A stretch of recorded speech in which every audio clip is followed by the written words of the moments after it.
This is me playing in an online match against a GM. Whoa, whoa, whoa, whoa, whoa, whoa, whoa. I've messed up. Okay, this guy needs to chill out. What the fuck, dude? And somehow, I won. But here's the thing. I didn't find some insane tactics. And I even made huge blunders. So, how did I win?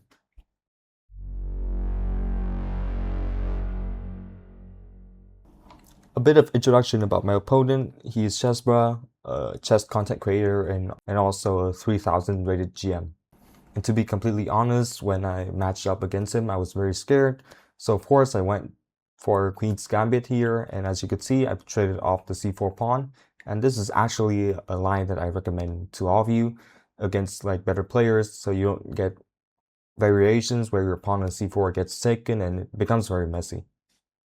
Another thing that I want to note here is that you could see in this game I trade a lot of my pieces, so I want to simplify their position as much as possible so I don't get too hard of a position where I have to think a lot and he has essentially an advantage over me. And here you could see that I played very well. I traded pieces, so the game went very smoothly for me up until the point where I blundered this pawn on b4 and I was freaking out a little bit. The intimidation got to me when I also blundered this pawn on d4, making it a very hard position for me to defend with his free pawns on the queen side. But here, I became aware that I was scared and I was not playing what I should be playing. And after he made a big blunder, g5, knight h5 came pretty naturally to me, and now his pawn is very weak on f6. My initial thoughts are I could infiltrate with my rook on the 7th rank, and he's freaking out because his time is running out, which is something that you should not be out of in a bullet game. Whoa, whoa, whoa, whoa, whoa, whoa, whoa. I've messed up. And here he was freaking out. I grabbed my chance. I was playing the position. I was playing his mental state. He was very freaked out here with his movement and his pieces. He dropped the rook, and then I just converted the position. And even though I got kind of lucky here with the win, I just want to show you that you don't really need to play by the elo. You could forget about that, forget about his title, and just play by the position, play solidly, take the chances when he blunders, and yeah, that happens a lot, especially in online chess. I had a winning position. Oof. That's bad.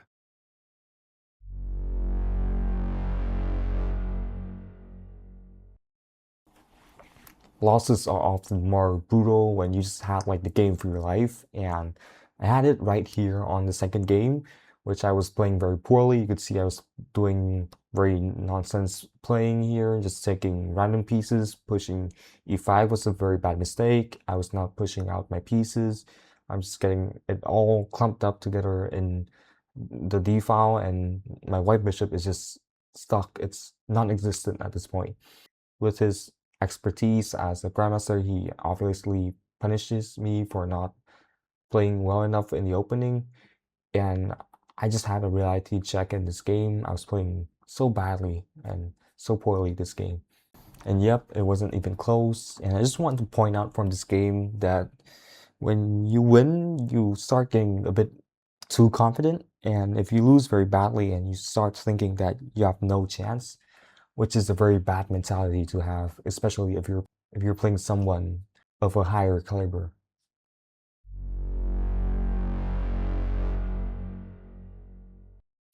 Walking into the third game, I had the confidence of the first game, so I was playing a very peaceful Queen's Gambit. He seems to want to trade a lot, which I think is also a very good strat, as I've mentioned before, keeping it very simple so it doesn't go too poorly for me. And up to this point, I think I was doing very well mentally. I don't really understood what he meant here, but let's hear it from his side how he thought I was playing in this third game. Do you like this language? I mean, there's a lot of phlegm coming out of this guy. So I took the pawn b7 here, which I think is a very bad mistake here, letting him infiltrate into the second rank. And that's going to directly affect like the ending of this game here, making it very chaotic. I was too focused on his attack to be aware that my rook is under attack, and he misses it. I played a very beautiful defensive move here, and you could just take it from his reaction. Okay, this guy needs to chill out. What the fuck, dude? And him not taking my rook leaves me with some good counterplay in the near future, and you could just see it from his reaction here. I'm gonna get mated here. And what I want to express here is that I still got kind of lucky here, but it doesn't stem from just luck that I won this game. It's also about a game of resilience, and even though I was losing at one point, I want to demonstrate that he has to win the game. It's not over yet, and especially in online bullet or blitz, it's more than just calculating better than your opponents. It's about setting up a mentality that you are resilient and you are not going to give up at any point in time. But yeah, remember that some positions are just lost, and you have to determine when is a good time to resign or what you should be playing for.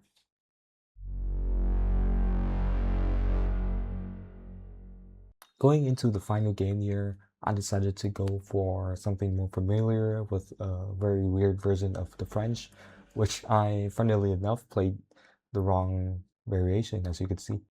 This should be a bad French. And even though I had a tough start, I was developing my pieces, I was having more confidence because this is something that I partly know, so I'm kind of comfortable with playing in this position. But there's something very crucial here. He was going for the trades, but as you could see later on the game, he was not accomplishing anything. He's just letting me play for the win. He's not pushing back, he's not having any plans, and this is also something that many of you tend to lack in your game, which is the plan, the purpose, and the development of his pieces are not very good. You could see that I'm having a lot of space for myself, even though I'm playing a French, a very closed opening, like more defensively for black. And here you could see my plans very clearly. I was playing for the queen side, and yeah, you could just see it from the man. He's clearly in trouble here, having a lot of problems defending his b3 pawn, which I was going for at this point. And of course, his time management throughout these games were not very good. But yeah, you could see he has a lot of plans here. He could go for knight f6, try to plan a counterattack here, but he's letting me play the position. Dude,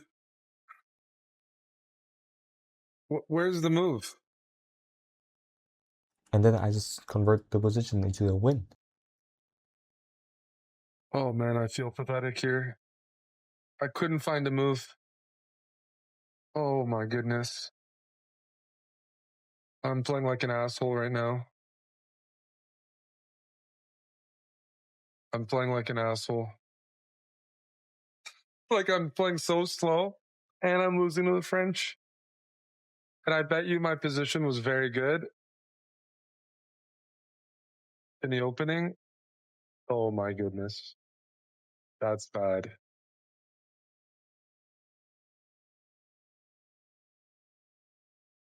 Why didn't I play knight c5? I have no idea. The French got the counterplay in. So the position is still good. Jeez Louise. I'm just not sharp right now. I could have played knight f6 at any moment.